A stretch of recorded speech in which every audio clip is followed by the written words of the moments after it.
Alors, t'en es où? À 22 semaines d'aménorrhée.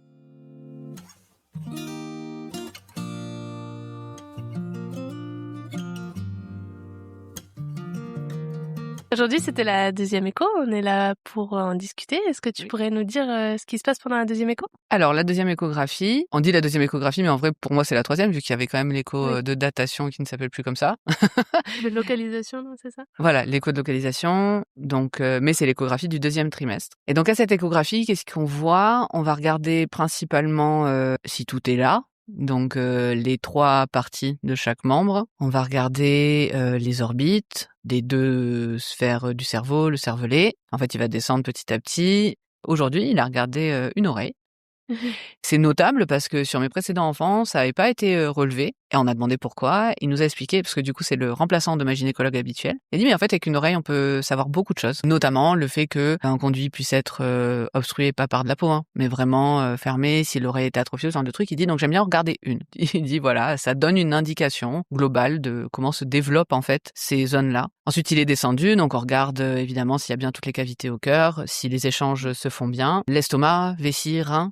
Pareil, si les échanges se font bien au niveau de la vessie et puis au niveau de l'ombilic, pareil, avec le rouge, le bleu, tu sais. Mhm. Et pareil, membre inférieur et confirmation du sexe, qui du coup est bien une fille. Ah, Donc troisième fille. troisième fille, en effet. Globalement, après, c'est vérifier où se positionne le placenta. Moi, elle avait la tête en bas. Bon, on sait très bien que d'ici les côtés 3, elle peut encore bouger. Il y a largement Oui, de c'est la sûr. place. Et après, regarder si elle est dans les moyennes attendues pour justement ne pas être border de certaines choses. Et elle est à peu près au milieu de tout. Donc tout va bien. Ça, c'est super chouette.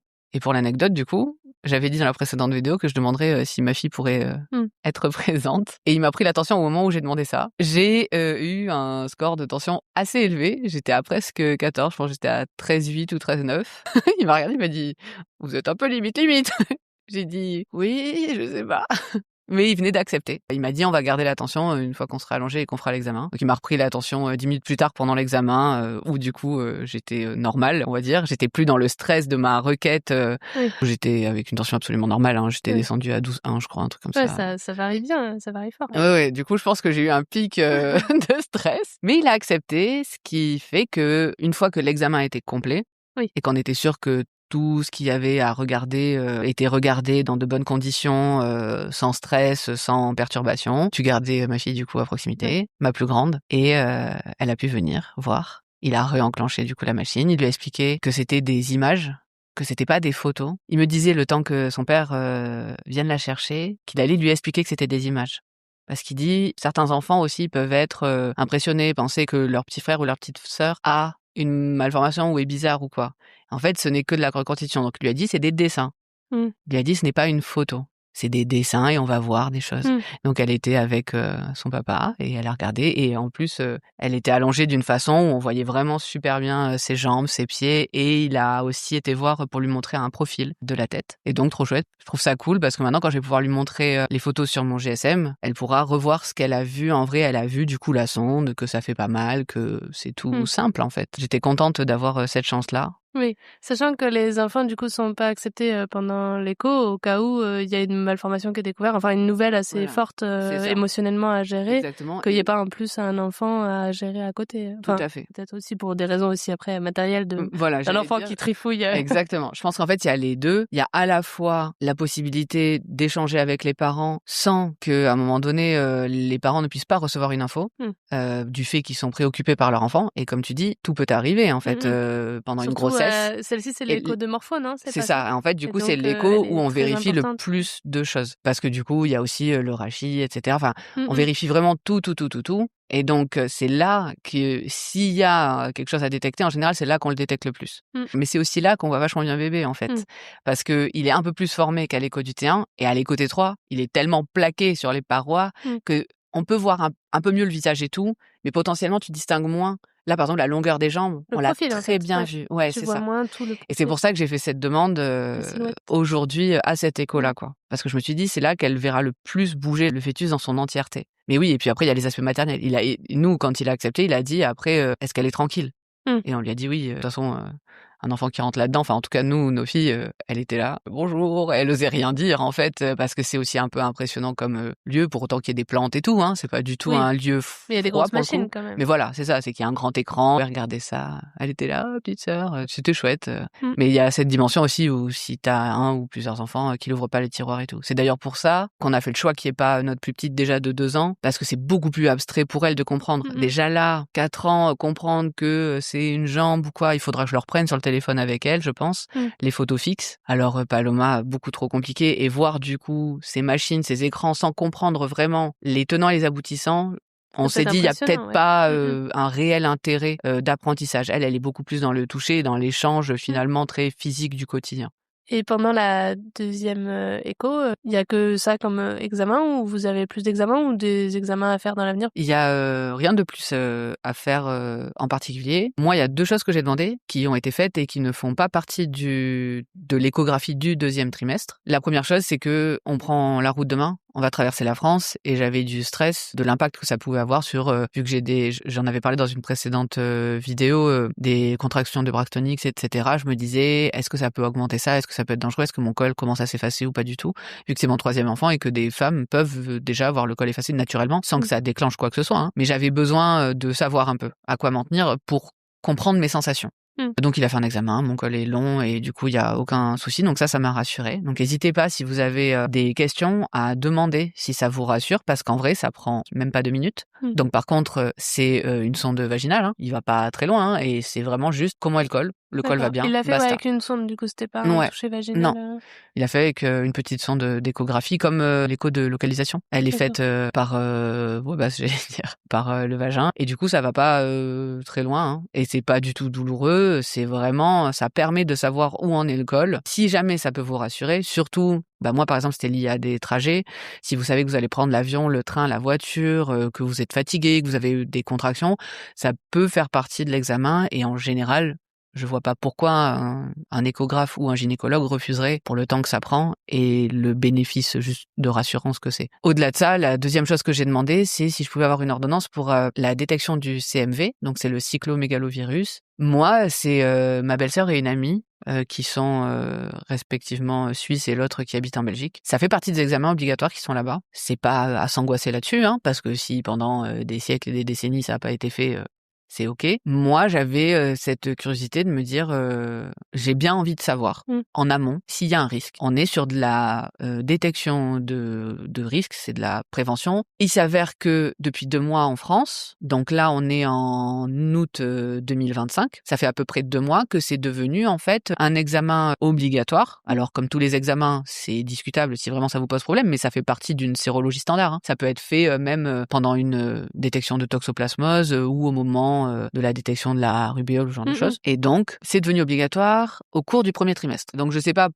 pourquoi particulièrement au moment du 1er trimestre. Moi, donc, en fait, mon 1er trimestre... c'est devenu obligatoire à faire au 1er trimestre, c'est ça? Oui, c'est ça. Et du coup, toi, tu l'as moi, je dépassé. l'ai dépassé, mais il a quand même accepté. Vu que j'ai eu la demande, je savais que c'était en projet de passer légalement obligatoire, mais je savais pas que c'était déjà avéré. Donc, il m'a juste expliqué ça. Et ce qui était intéressant, c'est qu'on a eu une petite discussion autour de ça où il nous expliquait que c'est expérimental pour 3 ans. Ils ont fait donc des études en se disant quel est le bénéfice de savoir ça ou pas, de faire cette détection. OK, ça peut apporter quelque chose sur les populations. Donc, ça fait plusieurs années qu'il y a des statistiques nationales et européennes qui sont faites autour de ça. Ils se disent, OK, ça vaut le coup. Mais par contre, aujourd'hui en France, donc à partir d'il y a 2 mois en arrière, donc ça doit dater d'à peu près juin 2025, faut se dire que c'est pour 3 ans.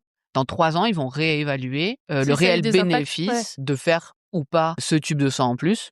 Et éventuellement se dire, OK, en fait, c'est peut-être pas nécessaire parce que ça n'a pas changer les prises en charge. Voilà, changer les prises en charge vous fait de la prévention vraiment significativement différente au niveau de la population. Moi, ça me rassurait. Pareil, si c'est quelque chose qui vous rassure, demandez-le. C'est OK parce que ça fait partie d'une prise de sang standard. Et si, au pire, le gynéco il refuse ou la sage-femme refuse, demandez à l'autre. J'imagine qu'il y aura toujours quelqu'un pour accepter de faire ça parce que ça peut s'entendre. Oui. D'ailleurs, on a partagé il y a peu le guide pour savoir ce qu'on peut demander ou refuser pendant le suivi de grossesse et à l'accouchement. Et du coup, c'est un guide alors qui date de 2022, si je me souviens bien, qui a pas été remis à jour depuis, mais en tout cas, c'est une base Qui est quand même cohérente très et fournie. voilà et fournie pour savoir ce qu'on a le droit de refuser et à l'inverse ce qu'on a, j'imagine, le droit de demander. En tout cas, c'est pour savoir un peu toutes ses limites et nos droits autour de tout ça.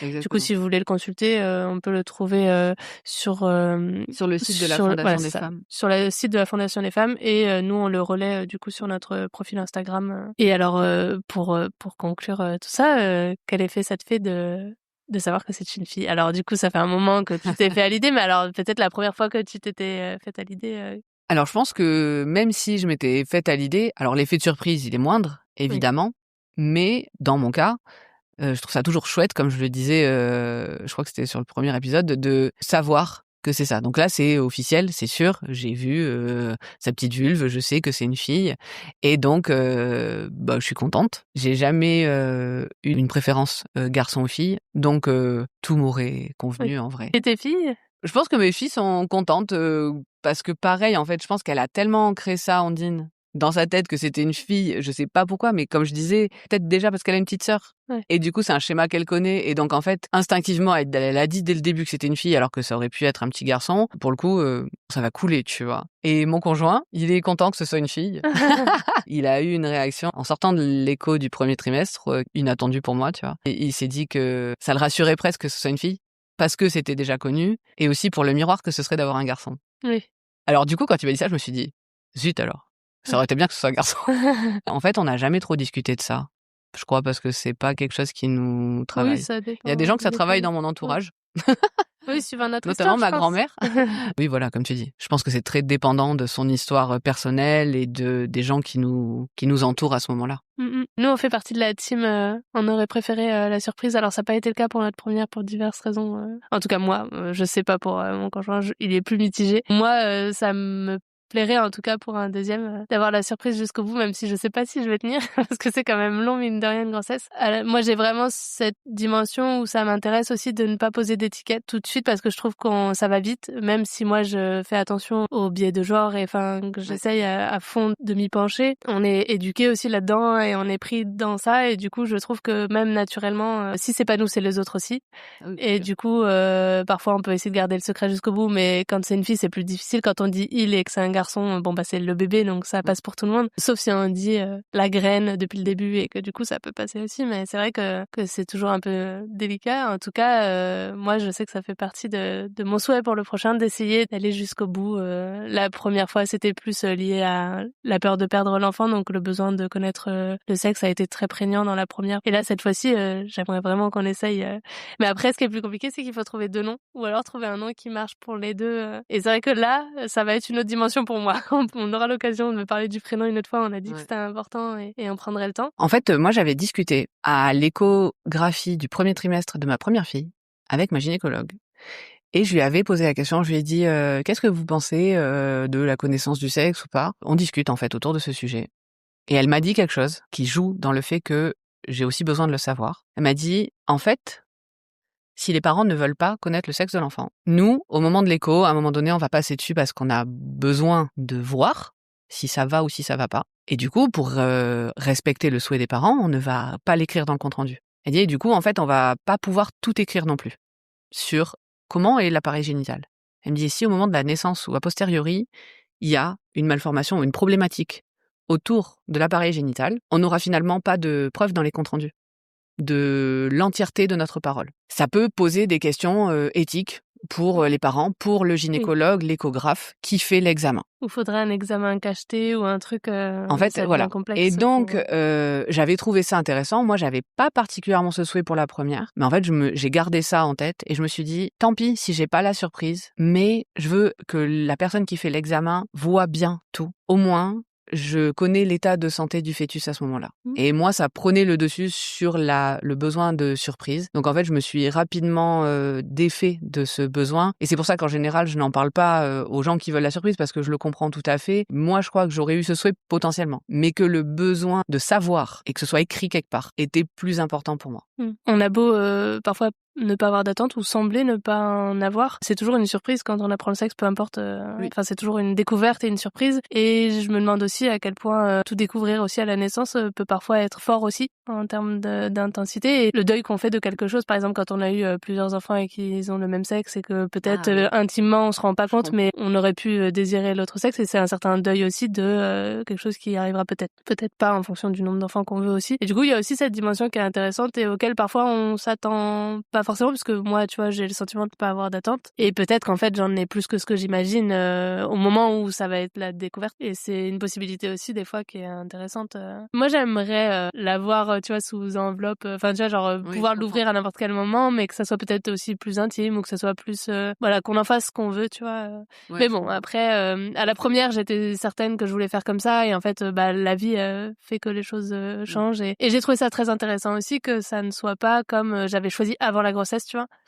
Que pendant la grossesse, l'histoire de ma grossesse m'amène à faire un choix qui dépendait de cette grossesse et de ce bébé, et du coup c'était aussi très touchant, même si c'était pas un souhait initial, c'était touchant que ça corresponde à son histoire pleinement, en fait. Ça la faisait vivre aussi déjà. C'était important finalement. Comme tu dis, ça écrivait c'était déjà, ouais, en fait, c'était doux son aussi histoire. malgré le fait que ça tenait à une peur autour de tout ça, quoi. Du coup, ça va être le moment des vacances.